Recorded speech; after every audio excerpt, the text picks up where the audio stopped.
이 대장지구 개발 사업 특혜 의혹이 연일 정치권을 뒤덮고 있습니다. 오늘도 여야는 서로를 향한 날선 공방을 이어갔는데요. 국회 연결합니다. 이준음 기자. 네, 민주당 송영길 대표는 국민의힘에 공개 사과하라고 목소리를 높였습니다.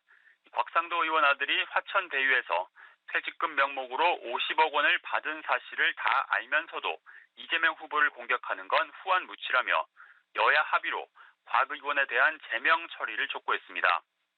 이재명 후보도 연이어 개발이익 환수 법제화 토론회를 찾아 정면 돌파에 나섰습니다. 국민의힘 이준석 대표는 봉고 파직, 김기현 원내대표는 남극에 있는 섬에 귀양 보내겠다며 날선 반응을 보였습니다. 반면 국민의힘은 민주당과 이재명 후보를 향해 특검을 수용하라고 맞서고 있습니다. 이준석 대표는 대장동을 직접 찾아 특검 거부자가 첫 번째 의심 대상이라고 지적했습니다. 또 자신을 봉고 파직시키겠다는 이재명 후보를 향해서 대장동 설계자를 자처하더니 마음이 급해졌냐며 추악한 가면을 찢어놓겠다고 맞받았습니다. 당의 특별조사위원회는 국가수사본부 등을 항의 방문하기도 했습니다.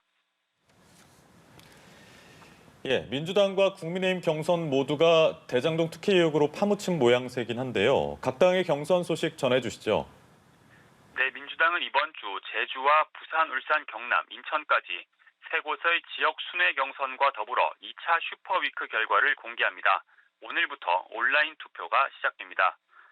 이번 주에 투표함을 여는 선거인단 수가 모두 합쳐 60만 명에 달하는 만큼 이재명 후보가 본선에 직행할지 아니면 이낙연 후보가 결선 투표 가능성에 불을 지필지가 사실상 결정될 것으로 보입니다. 이재명 후보는 개발이익 환수 토론회 참석 뒤 도정에 복귀했고 이낙연 후보는 인천 지역을 돌며 바닥 민심을 훑었습니다. 대장동 게이트로 기득권 세력이 감춰온 부정부패 카르텔이 드러나고 있다며 합동특별수사본부 설치를 재차 촉구하기도 했는데요. 캠프 소속 의원들은 객관적으로 불리한 상황은 맞지만 흐름이 바뀌고 있다며 결선 투표로 보내달라고 호소했습니다. 추미애 후보도 울산 지역을 돌며 한 표를 당부했습니다. 국민의힘 주자들 사이에선 윤석열 예비후보의 부친 부동산 논란이 불거졌습니다. 화천대유 최대 주주인 김만배 씨의 친누나가 2019년 윤 후보 부친의 부동산을 19억 원에 매입했다는 내용입니다. 홍준표 후보는 유력 검찰총장 후보의 부친 집도 사주는 이상한 행각의 연속이라며 특검을 주장했고 유승민 후보는 윤석열 본인이 김만배 법조 카르텔의 동조자라고 목소리를 높였습니다. 윤 후보 측은 관련 계약서를 공개하며 거래자가 누군지 모르고 계약한 게 전부라며 해당 의혹을 보도한 인터넷 언론을 공직선거법 위반 혐의로 형사 고발했습니다. 또 윤 후보는 김만배 씨가 법조 출입 기자를 오래 해 누군진 안다면서도 개인적인 친분은 전혀 없다고 했습니다. 반면 원희룡 후보는 도지사를 해봐서 안다며 손에 피 안 묻히고 100억 원을 만들어주겠다는 제안이 많다며 이재명 후보를 겨냥했습니다.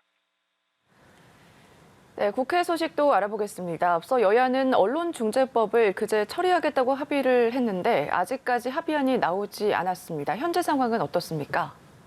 네, 11시 반부터 민주당과 국민의힘 원내대표가 국회의장 주재로 만났습니다. 조금 전 회의가 끝났는데요. 아직까지 입장차를 좁히지는 못했습니다. 각 당의 의견 수렴 절차를 거쳐서 오후 4시에 다시 한번 더 협상하기로 했습니다. 오늘 오후 2시에 열릴 예정이었던 본회의는 일단 연기됐습니다. 민주당은 최대 쟁점인 징벌적 손해배상제 안에서 손배 규모 최대 5배 규정을 없애자는 타협안을 제시했지만 국민의힘은 독소 조항을 완전히 없애야 한다는 입장을 고수하고 있습니다. 또 기사의 노출을 막는 열람 차단 청구권에 대한 이견도 여전한 상황입니다. 민주당은 오늘도 합의에 이르지 못하면 본회의에서 강행 처리하겠다는 방침이지만 국민의힘은 필리버스터 등 모든 수단을 동원하겠다고 맞서고 있어 일단 오후에 열릴 추가 협상에서 어떤 결과가 나올지 지켜봐야 할 것 같습니다. 지금까지 국회에서 전해드렸습니다.